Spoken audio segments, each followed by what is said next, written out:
پہ ڈالنی ہوتی تھی، اس کو چھپانا ہوتا تھا، تو بڑا سا تختہ، اس کے اوپر کسان کھڑا ہوتا اور بیل اس کو لے کے چلتا اور وہ اکھڑی ہوئی مٹی کو اس طرح سے ڈھانک دیتا. اس کو میڑا پھیرنا کہتے تھے اردو زبان میں. تو اس طرح سے انہوں نے سفر کرنا شروع کیا. 3-3 4-4 آدمی اس تختے پہ کھڑے ہو جاتے اور بیل کو اور گھوڑوں کو آگے ہنکارا جاتا اور وہ لے کے چلتے.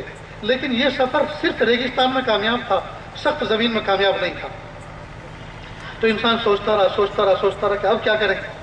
تو پھر اس کے ذہن میں آیا کہ ایک پہیہ ایجاد کیا جائے، گول گول چلنے والی ایک چیز، اور 2 پہیے بنا کر درمیان میں ان کے ایک شافٹ ڈال کر اور اس کو چکنا کر کے پھر اس کے اوپر کوئی چیز ایسے بنا کر بیٹھا جائے جس میں 5-6 آدمی آرام سے بیٹھے. تو یوں سمجھو کہ ایک بیل گاڑا وجود میں آیا، ایجاد ہوئی بیل گاڑے کی. بس یہ پہیہ انسان کی زندگی میں ایسا عجیب و غریب، ایسا انقلابی ایجاد ہے. یہ پہیے کی ایجاد ایسی انقلابی ایجاد ہے، اس دن سے لے کر آج تک اور نہ جانے کب تک اسی پہیے کے اوپر ساری کی ساری زندگی کی ترقی کا دار و مدار ہے. گاڑی میں پہیہ، سائیکل میں پہیہ، موٹر سائیکل میں پہیہ، مشینری میں پہیہ، دروازوں میں پہیہ، گھڑی میں پہیہ، ہر چیز میں ول.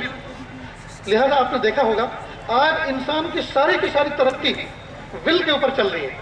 اگر یہ ول جام ہو جائے، ہائی وے پہ ٹریفک جام ہوتا ہے تو ول ہی تو جام ہوتا ہے نا، ساری کائنات تھم جاتی ہے، پریشان ہو جاتے ہیں.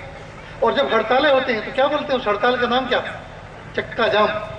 چکا ہندی زبان میں کہتے ہیں پہیے کو، ول کو.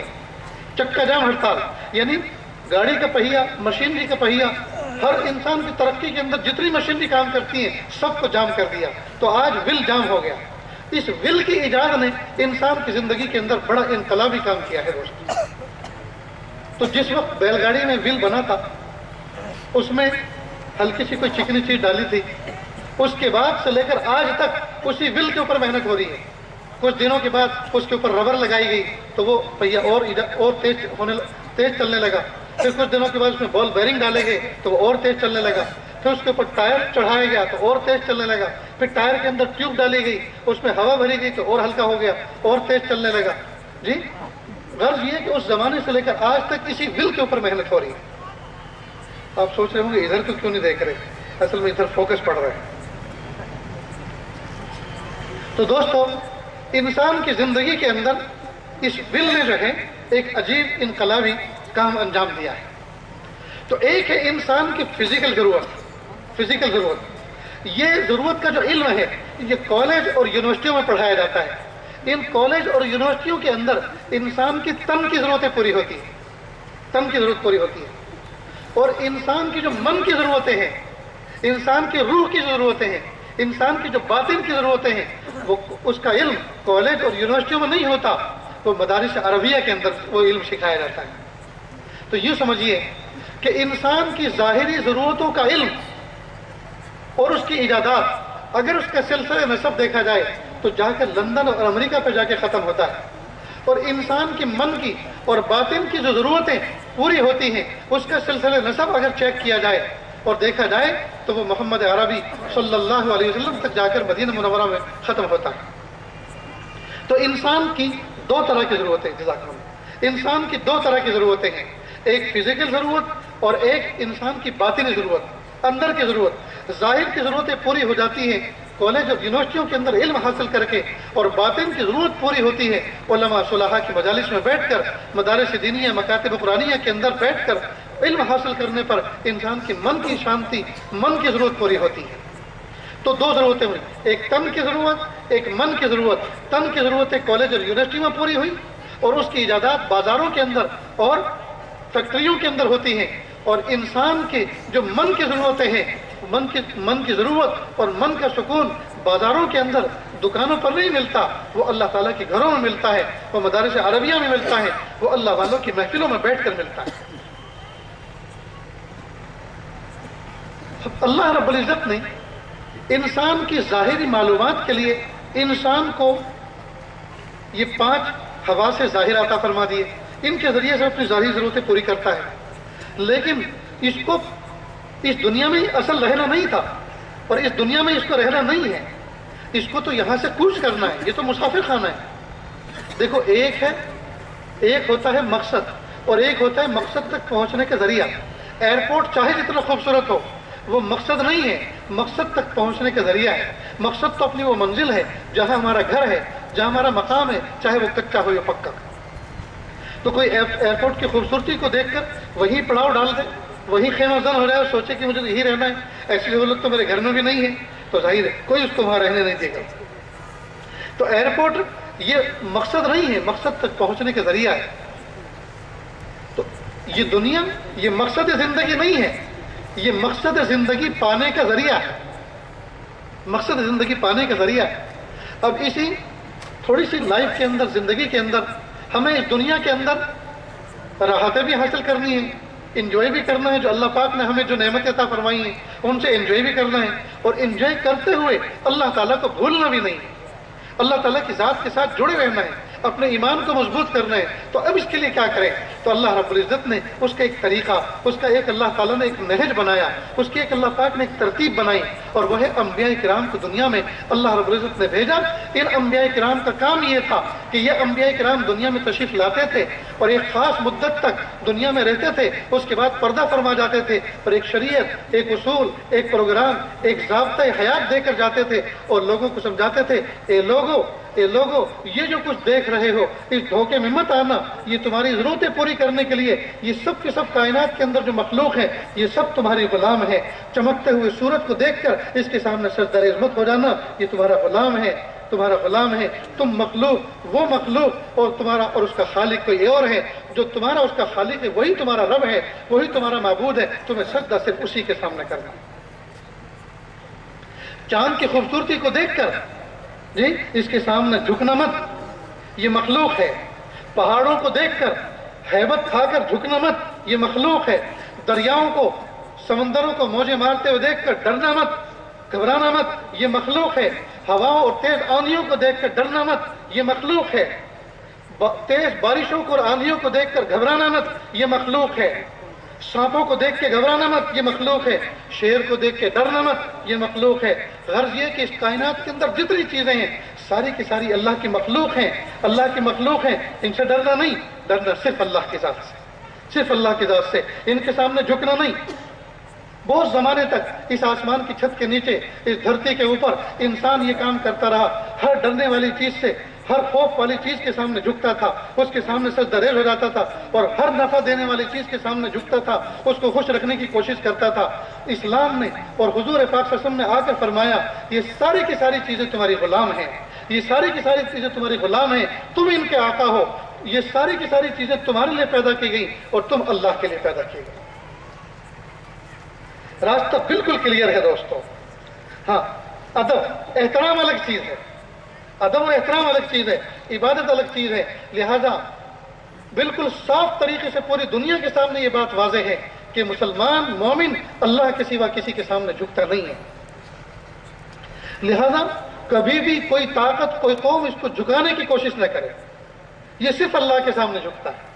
ہاں، ہم بڑوں کا ادب اور احترام کرتے ہیں جی، ایک ضابطے کے تحت جس کا جو آدر ہے، جو آداب ہے وہ آداب کرتے ہیں.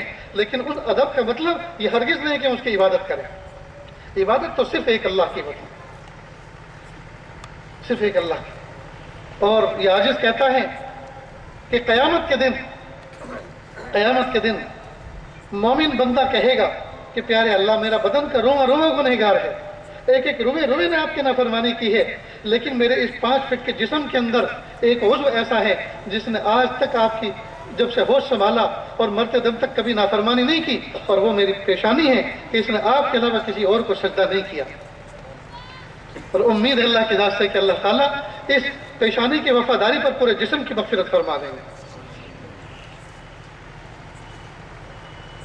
تو اللہ رب العزت نے انسانوں کو احساسات دے کر اپنی ایجادات کو سمجھایا کہ تمہارے نفع نقصان کی کیا چیز ہے جی. ایجادات کو سمجھایا سائنس کے ذریعے، یعنی عقل کے ذریعے، سمجھ بوجھ کے ذریعے اللہ پاک نے انسان کے ظاہری نفع نقصان کو اس کو سمجھایا. لیکن باطنی نفع کے لیے اور دنیا اور آخرت کے نفع کے لیے اللہ رب العزت نے انبیاء کرام کو بھیجا. اور ان انبیاء کرام کی آخری جو کڑی تھے وہ اللہ کے محبوب صلی اللہ علیہ وسلم تھے. جن کے تذکرے اور جن کی باتیں سننے کے لیے آج ہم یہاں جمع ہوئے ہیں۔ لیکن دوستو، مختصر سے وقت میں اور رات کے وقت میں اور اس خدشے کے ساتھ کہ ابھی تو عشاء بھی باقی ہے اور پھر ابھی فجر بھی پڑھنا ہے، کہیں ایسا نہ ہو ہم یہ دین کی بات کریں، ہم محبوب صلی اللہ علیہ وسلم کی بات کریں اور اس سب کے کرنے میں ہم ایسے مدہوش ہو جائیں اور ہم اتنا لیٹ ہو جائیں کہ ہم عشاء میں بھی کسل کے ساتھ کھڑے ہوں اور فجر بھی ہمارے غائب ہو جائے، تو دوستوں ہم اللہ کو کیا وہ دکھائیں گے؟ اس لیے چند باتیں عاجز آپ کے سامنے عرض کرتا ہے، سنیں اور دل کے کانوں سے سنیں اور اس نیت کے ساتھ سنیں کہ میرے پیارے رب اللہ کے محبوب صلی اللہ علیہ وسلم کی سچی محبت اور ان کے ذریعے سے آپ اپنا تعارف حاصل کرنے کی اللہ توفیق دے دیجئے اور ہمیں اس طرح زندگی گزارنے کی توفیق دے دیجئے جس طرح محبوب صلی اللہ علیہ وسلم نے زندگی گزار کر دکھائی اور ہمیں سمجھایا کہ کس طرح سے زندگی گزارنے میں ہماری دنیا اور آخرت کی کامیابی ہے۔ مکہ مکرمہ کے اندر ایک بچے کی پیدائش ہوئی، پیشانی پہ اس کے سفید بال تھے پیدائشی طور پر۔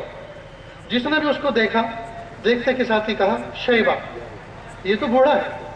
عربی زبان میں شیبہ کہتے ہیں بوڑھے کو، یہ تو بوڑھا ہے۔ چنانچہ اس بچے کا نام شیبہ پڑ گیا، بوڑھا۔ اللہ کی شان، باپ کا انتقال ہو گیا، بچہ چھوٹا سا تھا۔ اس کی ماں مدینے کی رہنے والی تھی، چنانچہ وہ اپنے بچے کو لے کے مدینہ پہنچ گئی۔ مکہ مکرمہ سے ایک حارث نام کا شخص مدینہ منورہ پہنچا، تو جیسے مدینہ منورہ کے باب الداخلے میں انٹرنس میں داخل ہوا تو دیکھا کہ مدینہ چاروں طرف سے دیوار سے بنا ہوا ہے، اندر شہر ہے، چاروں طرف شہر پناہ کی دیوار ہے۔ جیسے اندر داخل ہوا دیکھا کہ قریب میں کچھ بچے وہ تیر اندازی کا کھیل کھیل رہے ہیں۔ اب یہ شخص تھکا ہوا تھا، دیکھتا رہا۔ دیکھتا کیا ہے کہ ایک بچہ تھوڑا سا ہونہار ہے، وہ بار بار اپنا نشانہ ٹارگیٹ پہ لگاتا ہے، اور جیسے اس کا نشانہ ٹارگیٹ پہ لگتا ہے تو وہ فوراً اپنے آپ کو شاباشی دیتا ہے، جیسے آج کل کے بچے اپنے کولر اٹھا کے اپنے آپ کو شاباشی دیتے ہیں، شاباشی دیتا ہے اپنے آپ کو اور کہتا ہے میں قریشی نسل ہوں اور ہمارے تیر تو ہمیشہ نشانے پہ لگتے ہیں، ہمارے تیر کبھی خطا نہیں ہوا کرتے۔ اب چونکہ یہ حارثی مکہ کا رہنے والا تھا، جب اس نے کہا میں قریشی نسل ہوں تو بڑا حیران ہوا، تو اس نے کسی بچے سے پوچھا کہ یہ نوجوان کون ہے، یہ نوعمر بچہ کون ہے؟ کہا یہ یتیم مدینہ ہے، یہ مکہ میں پیدا ہوا تھا، اس کے باپ فوت ہو گئے، اس کی ماں اپنے میکے اس کو لے کر آ گئی، اب یہ یہی پل بڑھ رہا ہے اپنے ننیال کے اندر، یہ یتیم مدینہ ہے اور یہ ہے اصل میں مکہ کا۔ اس نے اور تحقیق کی، پتہ چلا یہ فلاں ابن فلاں ہے۔ یہ آیا حارثی، واپس لوٹا مکہ، اور مکہ میں آنے کے بعد مطلب جو بچے کے چچا تھے ان سے آ کر کہا کہ میں آپ کے بھتیجے کو دیکھ کر آیا ہوں، بڑا ہونہار ہے، بڑا ہوشیار ہے، اس کو آپ لے کر آؤ اور اپنے خاندان میں رکھ کے اس کی پرورش کرو، اس کے جوہر کھلیں گے۔ میں دیکھ کر آیا، واقعی بڑا ہونہار ہے، بہت ہی پیارا بچہ ہے۔ اور اس نے مطلب کو اتنا بھڑکایا، اتنا اس کو جو ہے کیا کہتے ہیں اتنا پش کیا کہ اس نے قسم کھا لی مطلب نے کہ میں ضرور اپنے بھتیجے کو لے کر آؤں گا۔ چنانچہ انہوں نے سواری لی، اونٹنے لی اور وہ پہنچے مدینہ۔ اب جب مدینے سے واپس آئے، اب جب دیکھا کہ آگے مطلب اور پیچھے کوئی نوعمر ہے، تو نوجوان بیٹھے ہوئے تھے اور پوچھا کہ من ھذا الشاب، یہ جوان کون ہے ان کے جو پیچھے بیٹھا ہوا ہے؟ تو نوجوانوں نے کہا کہ بھئی جب مطلب ادھر سے جا رہے تھے تو اکیلے تھے اور ادھر سے آئے ہیں تو یہ نوعمر لے کر آئے ہیں، یقیناً یہ کوئی غلام خرید کے لائے ہیں۔ تو کہا من ھذا، یہ کون ہے؟ کہا عبد المطلب، یہ عبد المطلب ہے، یعنی مطلب کا غلام ہے۔ تب سے اس بچے کا نام، جس کا نام شیبہ تھا، اب اس کا نام عبد المطلب ہو گیا۔ یاد رہے گا نا؟ بچہ جب پیدا ہوا کیا نام تھا؟ شیبہ، اور پھر بعد میں اس کا نام ہو گیا عبد المطلب۔ اللہ کی شان، یہ نوعمر ہوا، جوان ہوا، شادی ہوئی، نکاح ہوئے ان کے۔ اب انہوں نے منت مانی عبد المطلب نے کہ اگر میرے 10 بیٹے جوان العمر ہوئے تو میں ایک بیٹا اللہ کی راہ میں قربان کروں گا، ایک بیٹا اللہ کی راہ میں دوں گا۔ اللہ پاک نے مختلف بیویوں سے ان کو 10 بیٹے عطا فرمائے۔ ان میں ایک بیٹے کا نام تھا عبداللہ، جو بہت خوبصورت تھے۔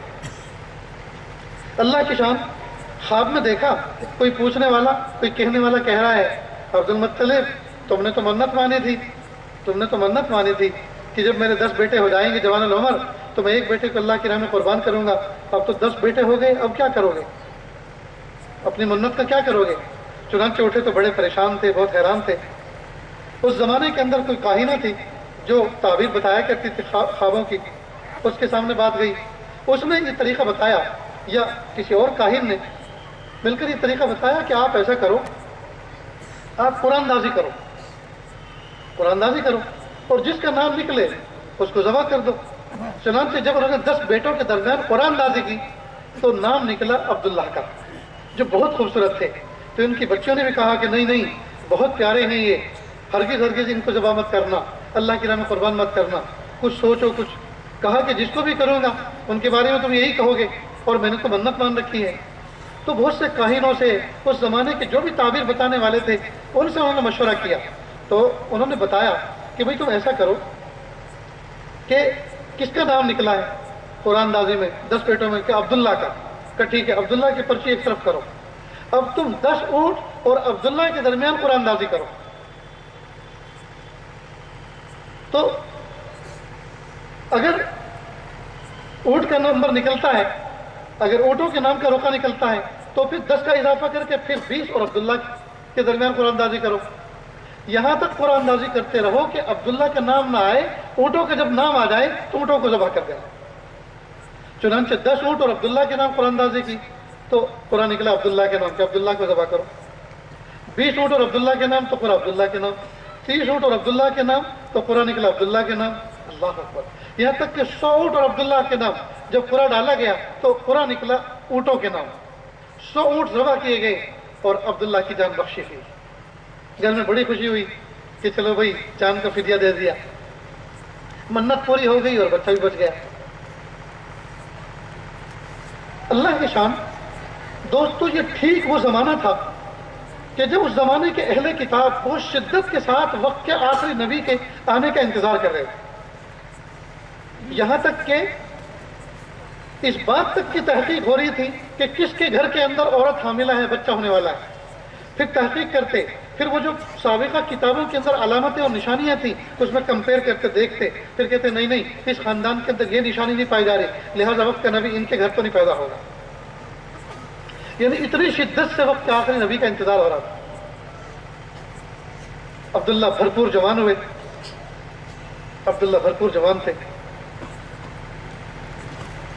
اللہ کی شان، ایک مرتبہ عبداللہ جا رہے تھے راستے میں تو فاطمہ نام کی ایک یہودن ملی، وہ پہچان گئی، اہل کتاب میں سے تھی، وہ پہچان گئی ہو نہ ہو آخری نبی اس شخص کی پشت سے آنے والا ہے، تو فوراً اس نے آفر کر ڈالی، عبداللہ تم مجھ سے نکاح کر لو۔